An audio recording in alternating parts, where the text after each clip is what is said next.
What is your pitch to investors who are here at the expo in Dubai? We have done quite a lot of reforms.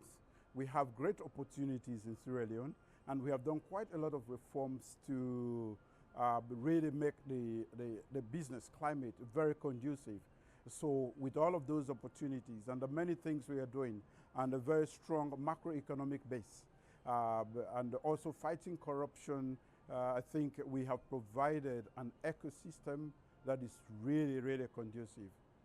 I want to move away from that to a different subject. You just signed a law that finally outlaws the death penalty in Sierra Leone, which many organizations consider inhumane. But this took a long time. The Truth and Reconciliation Commission, as far back as 2005, was recommending that this needs to be stripped from your statutes. Why did you do this now, and what does it mean? Well, you know, I've only been in power for 3 years, getting to 4 years. It takes commitment. It takes a very strong political spine to do that. Others have used it against the opposition or as a means to cow others. I think Sierra Leone should be free of those sort of tendencies, and that is why I took the bold step, and I have the audacity to take it off our law books. We don't want to be executing our own citizens as a state because we know no judicial system is perfect, and that finality, bringing life to an end, I think is a wrong, in my opinion. And I was able to convince Parliament and the country, and we have taken it off our law books. And that's implemented with immediate effect. I mean, anyone that's Correct. on death row right Correct. now. I've given my accent to it. It has gone through the cabinet, Parliament, and so I've given my accent to it. So it's effective. Mr. President, you were in Guinea earlier this week speaking with the military leadership, the junta that's in charge of the country now, which there's criticism in your region because ECOWAS has suspended Guinea until they go back to civilian rule. Why did you go and meet with them? Why I didn't go as ECOWAS. I am part of ECOWAS, and we have condemned the coup, the constitutional removal of President Condé. But Guinea is a neighbor. We have been together, we are together by geography, and we do quite a lot of things together. We have security arrangements which have fallen apart. I need to sort those out. My national security is of utmost importance to me.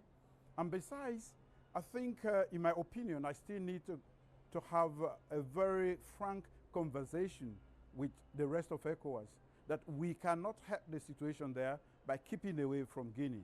We have to be there. We have to talk to the people there, understand what they want to do, and influence them to do it the way they can do it so that it is acceptable to the international community. I don't think by keeping away from them, that is the best route out. And they just... Is your national security a threat right now because of the Guinea situation? Of course, we have joint security patrols that we do. We meet very often, and to deal with all situations, you know. Have you seen threats materialize? Even before today, before even that incident, and not doing anything about it since the takeover. I think we only worsen that situation for me.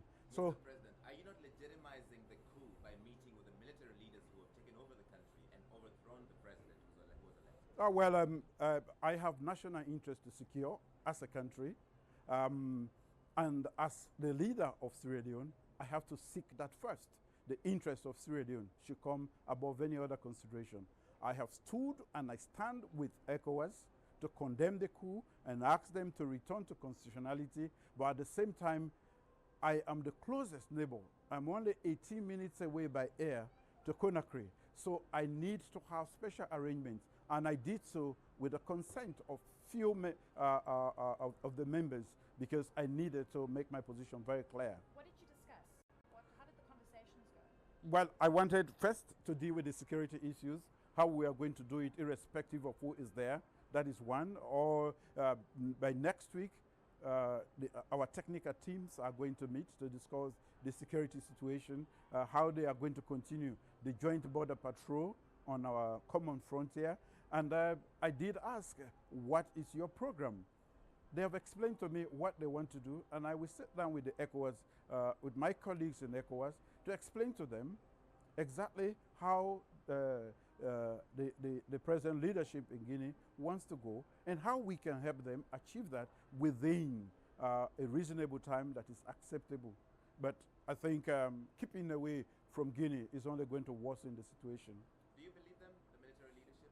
I don't have to believe them. I've only known them for a few days. And we cannot know them without going closer to them. So we have to know them. So what's your prognosis on how this is going to play out in the region? I cannot tell at the moment. I have only, this is my first interaction with them. We need to understand them. I believe that we need to help them out of that situation.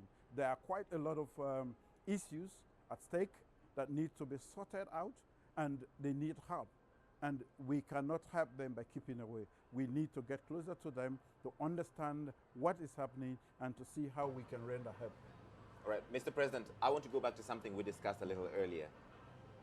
The rest of the world, the wealthy world, are giving booster shots, third doses, to their citizens who are already protected. You have only 1% of the population that's fully vaccinated. What's your reaction? What's your message to the world? Well, it's only widening the gap as far as inequality is concerned. And of course, again, we are talking about inequality and exclusion. We are part of the international community. I think the